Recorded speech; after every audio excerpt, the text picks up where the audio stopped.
Welcome to Chapter 5, Module 2, Price Elasticity of Demand. Segment 1 focuses on measuring price elasticity, and it also will introduce the midpoint formula. What will you learn in this segment? You will learn why price elasticity of demand is always negative. You will learn how to measure price elasticity, given that data about price changes and quantity changes are provided. You will learn how to measure price elasticity based on data about changes of demanded quantity and changes in price. You will learn how to measure price elasticity between 2 points on a demand curve.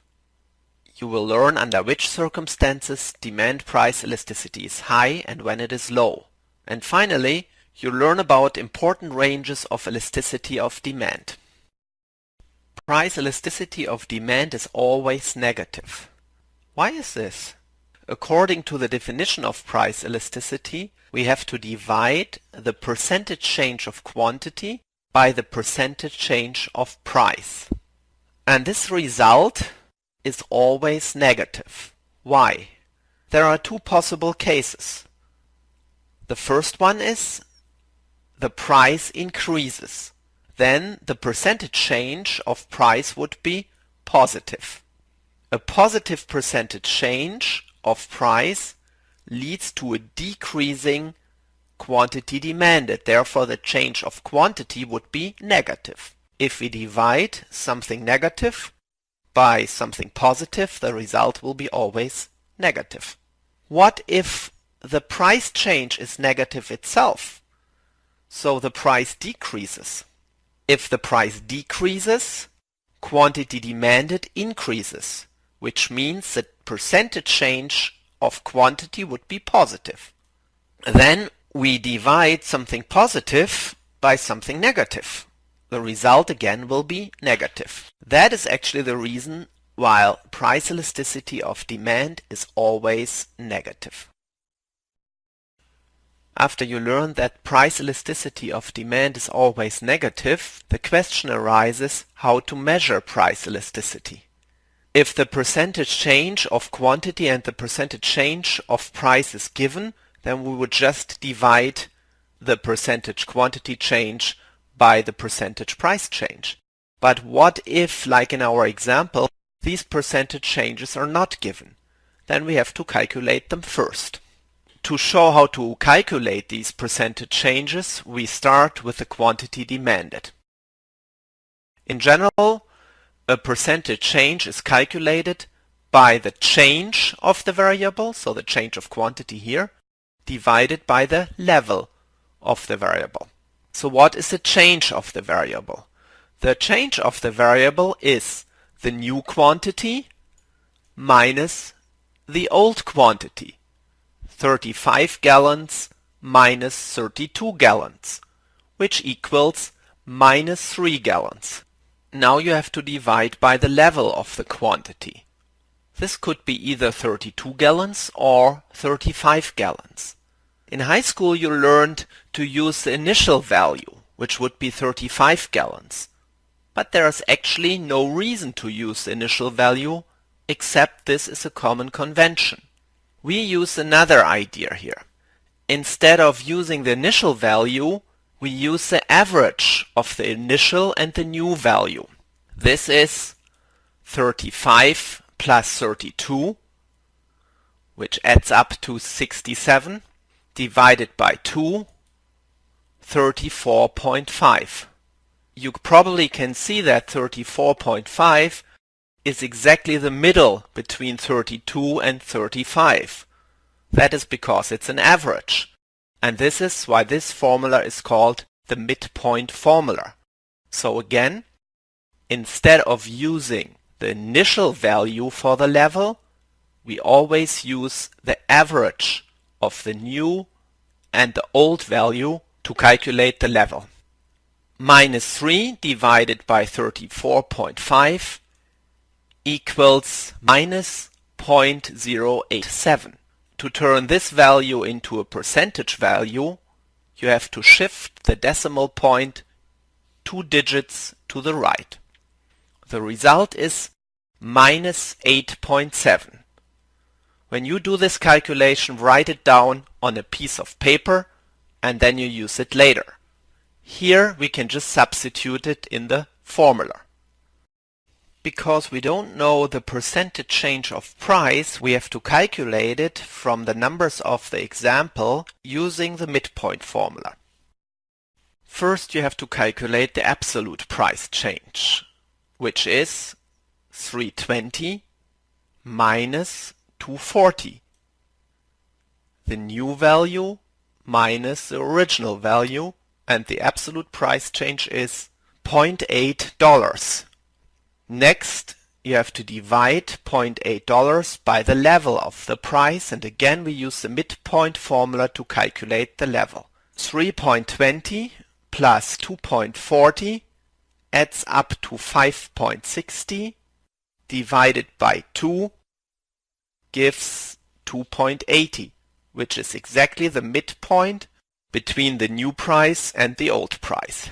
0.80 divided by 2.80 gives 0.2857. To turn this value into a percentage value, shift the decimal point 2 units to the right. And the result is 28.57%. Write it down on a piece of paper for the final calculation. We will substitute it here in the formula.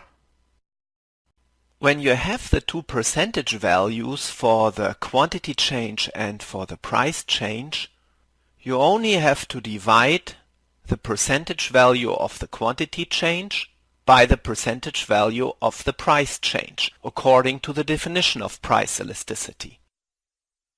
The result is minus 0.3. Minus 0.3 means that the quantity decrease is approximately 1/3 of the price increase. Or, which is basically the same, if the price increases by 1%, quantity demanded would decrease by 0.3%. You learned how to use the midpoint formula to calculate percentage changes in price and quantity demanded, and then based on these percentage changes to calculate price elasticity of demand. But what if the data are not provided?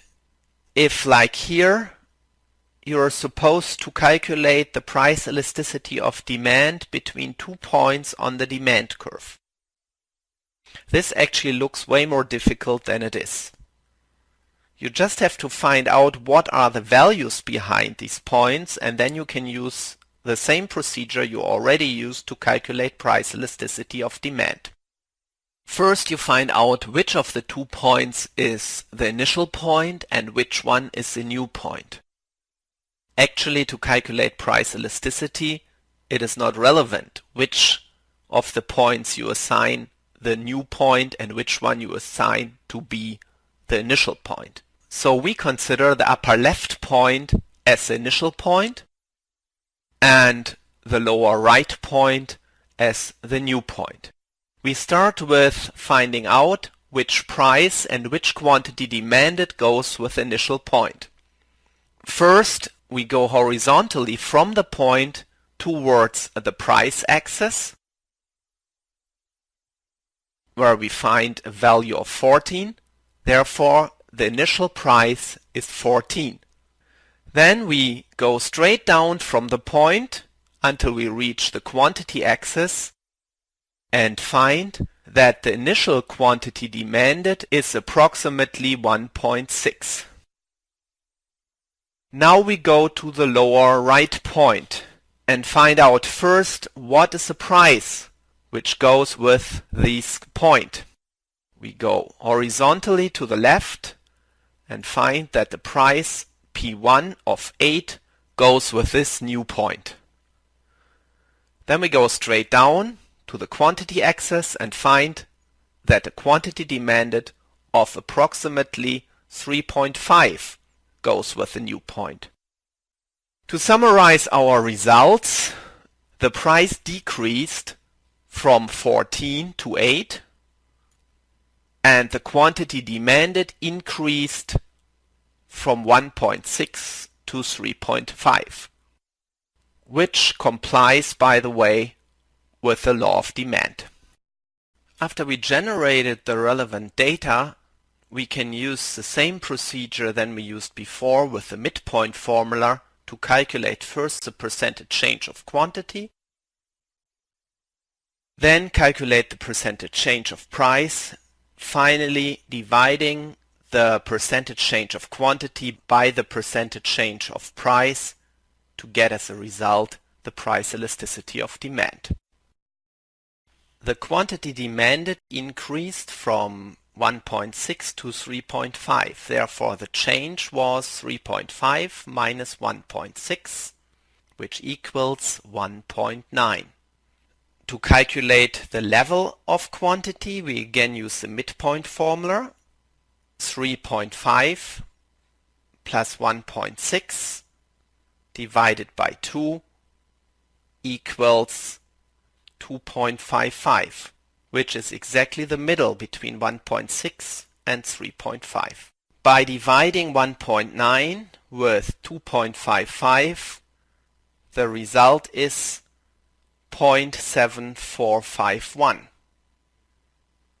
To turn this into a percentage value, we have to shift the decimal point 2 digits to the right, and the result is 74.51%. We substitute this value into the price elasticity formula and then calculate the percentage change of price.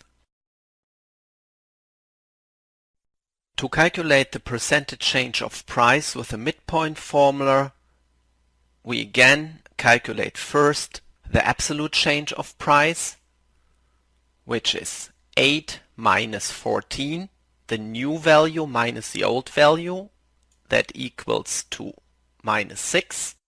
Then we calculate the midpoint for the level of price by calculating the average of the old and the new price. So we add 14 plus 8 and divide the result by 2, which gives us 11. And if we divide minus 6 by 11, the result is minus 0.5454. To turn this into a percentage value, we shift the decimal point 2 units to the right, and we get minus 54.54%, which is the percentage change of price. This goes in the definition formula for the price elasticity. And from this formula you can calculate the price elasticity just by dividing the percentage change of quantity 74.51 by the percentage change of price minus 54.54. The result is minus 1.37. And the result is negative because we divided a positive quantity change by a negative price change. A price elasticity of demand of minus 0.137 means that the quantity demanded reacts approximately 1 1/3 times stronger than the initiating price change. Or, if the price changes by 1%, quantity demanded would change by 1.37%. After you learned how to calculate elasticity, I would like to talk with you about ranges of elasticity. The first one is not a range, it's actually a point. If the price elasticity of demand is 0, we call this perfectly inelastic demand. This means no matter how much the price increases, the demanded quantity will not respond at all. If price elasticity is between 0 and 1, we call this inelastic demand. And now we have to talk about what is meant by PED. PED is actually the price elasticity of demand without looking at the sign, so we ignore the minus.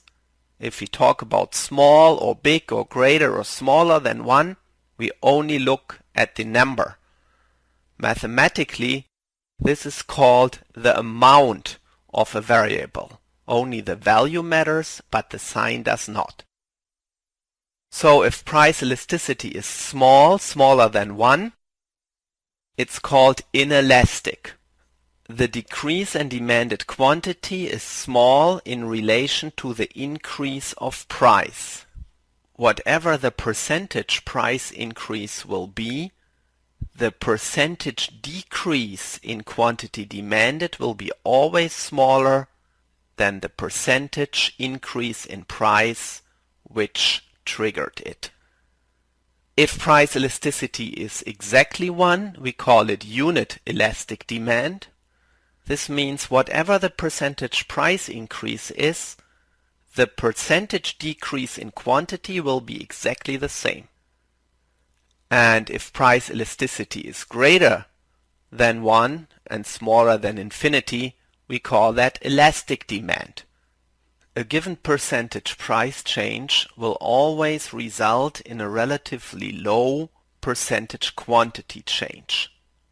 This means no matter what the percentage price increase is, the percentage demanded quantity decrease will always be smaller. And finally, if price elasticity equals infinity, we call this perfectly elastic demand. In this case, even a very small increase in price would result in an infinite decrease of quantity demanded. In the next segment you will learn why these ranges of elasticity are extremely important when we discuss revenue. The last topic covered in this segment is the question under which economic circumstances is the price elasticity of demand high. I will focus here on 3 important determinants. The first one is if close substitutes for the good exist, the price elasticity is high, otherwise it is low. Why is that? Here is an example. Price elasticity is high for apples, but low for gas. If the price of apples increases, consumers will reduce their quantities demanded a lot and will buy instead oranges, peaches, and melons, because all these fruits are substitutes for apples. If the gas price increases, it is way more difficult for consumers to substitute gas with something else. Instead of driving, because that needs gas, they could use public transport, they can just drive less, but there is not a lot of room for this. Therefore, they will not respond that sensitive to price increases than they would if the price increases for apples.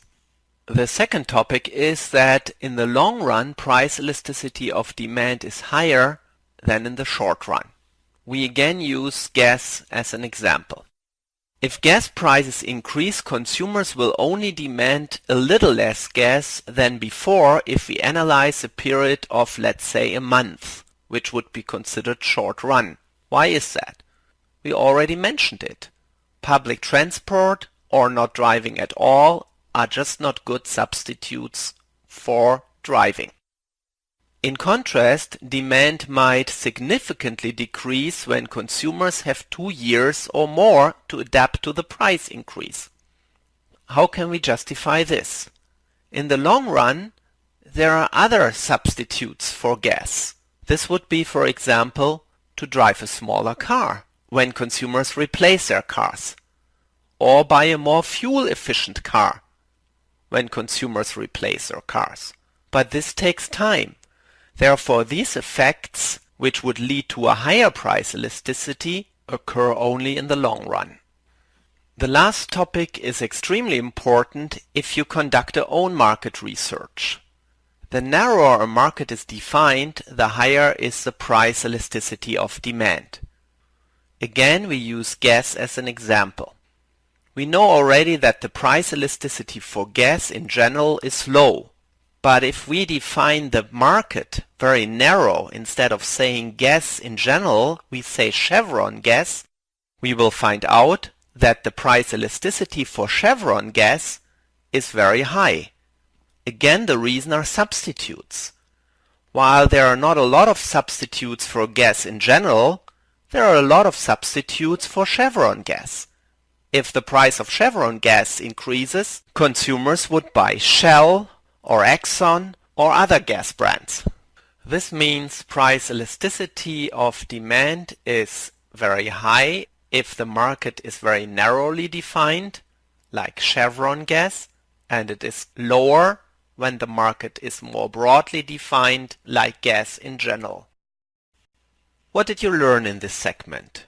You learned why demand elasticity is always negative. That was at the very beginning of this segment.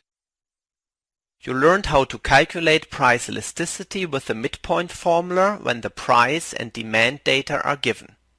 You learned to use the midpoint formula between 2 points on the demand curve to calculate price elasticity. And you learned about important price ranges of elasticity. At the end, we discussed what determines the elasticity of demand. With other words, under which circumstances is the price elasticity of demand high and under which circumstances is it low.